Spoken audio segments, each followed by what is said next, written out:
At the end of the last book, Mother promised to let her daughters plan the wedding without interference. That was a lie. Mother is rejecting every single wedding idea they give her because Mother is a jerk.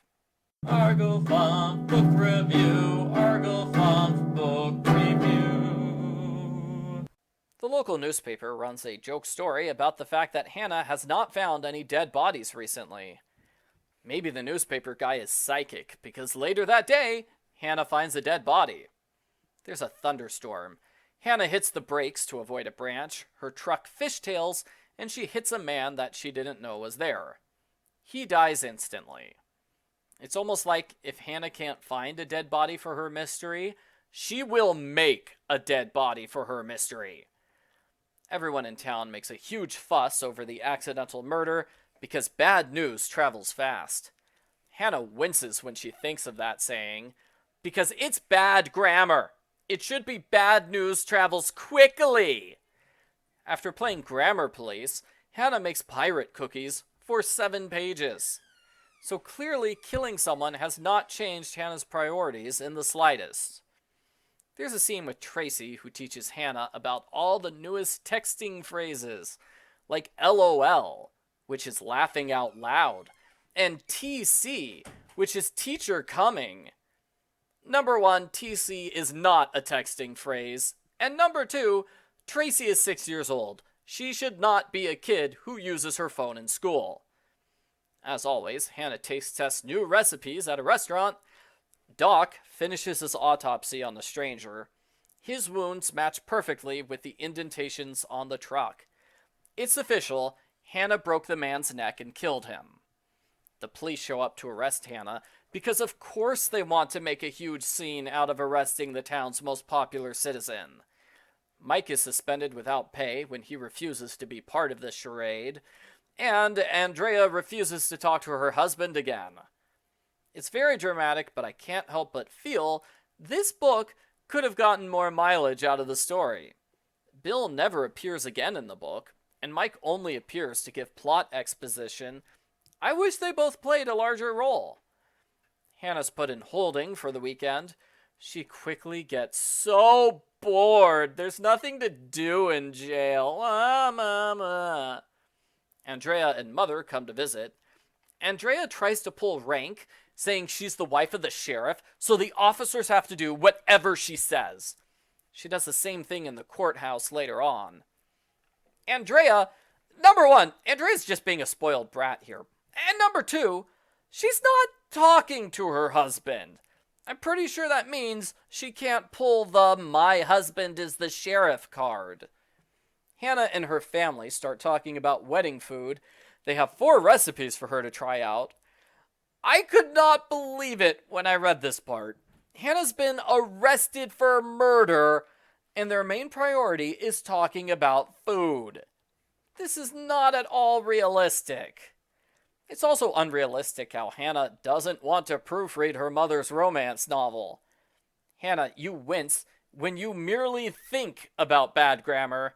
Don't try to pretend you hate proofreading grammar. Hannah's lawyer, Howie, says the case against her is a sham. It's only happening because the normal judge and normal DA are on vacation, and their replacements are incompetent. Like Judge Colfax, he's corrupt. He got the job as part of a political bribe, and he sleeps through all his cases. It sounds like the judge should be arrested, not Hannah. Maybe Hannah's lawyer should be arrested too, because he gives the judge his favorite coffee. That way the judge is awake at the hearing and rules in his favor. That sounds like bribery to me. Hannah asks her family members to help identify the victim. The victim was rich and wore expensive clothing. He had a fancy ring and a diamond in his tooth. Norman the dentist examines the tooth angle for quite a bit, but it leads to a dead end. Hannah's bail is set at $50,000. They don't accept normal checks, but Norman just happens to carry many cashier's checks on his person. Why? That seems like an odd thing for Norman to have. Hannah kisses Norman for paying her bail, and he makes his usual joke that he would have done it sooner if he had known he'd get kissed. I think this is the 5th time Norman has made a joke about liking Hannah's kisses. Hannah, can't you tell Norman wants to kiss you more than once a year? As always, Lisa tells the murder story to their customers. Everyone's amused when elderly Grandma Knudsen says the victim was a pimp. Oh, that crazy grandma! Hannah wins an exercise machine in a contest. The treadmill is set up in her bedroom, which leads to the mandatory cat subplot. The cat loves running on the treadmill. He turns it on by himself so he could run all day. Doc double-checks the victim's wounds and decides his autopsy report was wrong. The wounds don't match Hannah's car. Gee, Doc, why didn't you notice this during your initial autopsy? Hannah was arrested based on your false information. Hannah's going to be Doc's daughter-in-law in a month, so you'd think he would do his job properly, but he didn't. Doc's new analysis shows the victim got into a fist fight. He was fatally wounded and already in the throes of death when Hannah hit him. He would have died in under 10 minutes no matter what happened. The ring at the crime scene belongs to whoever fought the victim. Jennifer Richardson has come back to town. She ran away from home about 15 years ago. Her sister Carly thinks Jennifer is an imposter because she doesn't remember some things and she likes different food now. This is the same imposter storyline that was in book 14. I don't know why the series insists that someone must be an imposter if they like a food they disliked as a child. I mean, I drink coffee now. I didn't drink it as a kid. That doesn't make me an imposter, does it? Hannah's mother keeps making changes to the wedding plans. Hannah finally confronts Mother over this. Mother promises she will make all her final decisions tomorrow. Again, this is a lie. She changes her mind later on, which makes her daughters furious. As we know from the book's title, the victim had Blackberry pie right before he was murdered. The only person in town with Blackberry pie is Winnie Henderson. One of her workmen is named Connor. His hand is badly injured, like he was in a fist fight recently. Connor lost his unique ring. The police in Minneapolis recognize the victim as a pimp named Keith Branson. He recently beat a woman to death with the help of his murderous girlfriend. Hannah and her mother go to Minneapolis to talk to one of the victim's prostitutes. Mother is happy for this opportunity because she wanted to interview a prostitute for her next book. She has a whole list of questions prepared. They go through a lot of trouble to find a prostitute. They convince her to do the interview, and then the book skips over the entire thing. That was kind of a waste of 2 chapters. It was a pretty interesting setup, too. I wonder why it got cut. The interview reveals the victim came to town in order to find a runaway prostitute.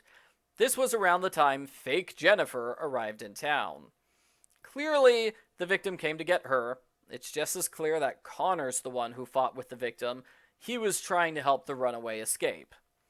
Hannah gets Connor to confess, but she doesn't hand him over to the police. I don't know why. Connor fatally wounded the victim on purpose. The police will certainly want to arrest him for the victim's death. They might even drop the case against Hannah and prosecute Connor instead. The mystery could have ended here, but the book wants a dramatic ending. So the victim's murderous girlfriend arrives. She wants to capture fake Jennifer. She shows up at Hannah's apartment with a gun. Hannah insults her clothes as a distraction. The murderer looks down to check that her outfit looks good. Hannah happily yells, "Mistake!" and knocks the gun away. Hannah goes to her bedroom. I'm not sure why, but the murderer runs on the moving treadmill. Why didn't she step around the treadmill? Wouldn't that have been an easier way to cross the room? Hannah grabs the bowl of flour that's under her bed, and hold on a second. Why is there a bowl of flour under Hannah's bed? I checked. The flour was not mentioned before this point. Is it normal to keep cooking supplies under your bed? Hannah throws the flour in the murderer's face. This causes her to fall down on the treadmill. She is stunned, and Norman holds her at gunpoint until the police arrive. Doc comes up with a solution to the wedding drama. He's going to kidnap Mother and marry her in Las Vegas. While he does that, the girls can prepare the wedding reception here in town. Is it just me, or is that not a good solution? At most, that spares the girls 1 day of wedding interference. Mother is still going to drive them crazy for the next month. The end. Post book follow up. I like this book. It was dramatic that Hannah got arrested, although it's not the first time she's had to prove her own innocence by catching the real killer. Many readers disliked the ending. They felt that the story stopped suddenly without any resolution. I think the author was trying to have a cliffhanger ending, but when you get confused readers wondering if the last chapter was cut off, then clearly the cliffhanger needs a rewrite. The culprit capture at the end was so over the top, I thought it was hilarious. As I said, the book could have ended before that. It would have been interesting and different to have a culprit who killed someone in order to save a total stranger. I think the book shouldn't have skipped over the scene where Hannah and Mother interview the prostitute. That would have been an ideal place to introduce the murderous girlfriend as a major threat. She could have appeared in person and violently interrupted the interview. That would have been a good way to introduce her as the culprit. As for the rest of the book, there is too much cooking stuff, but that's par for the course with this series. Our heroes spend a lot of time trying to identify the victim, only to have Mike identify him in an offhanded conversation. I would have shortened the search for the victim's identity and replaced it with the Mike and Bill drama that was forgotten as soon as it was introduced. The fact that prostitutes and pimps played such a large role in this book is pretty daring for this series, considering that Hannah thinks kissing her boyfriend is going a step too far. I give Hannah Swensen number 17, Blackberry Pie Murder, an 8 out of 10.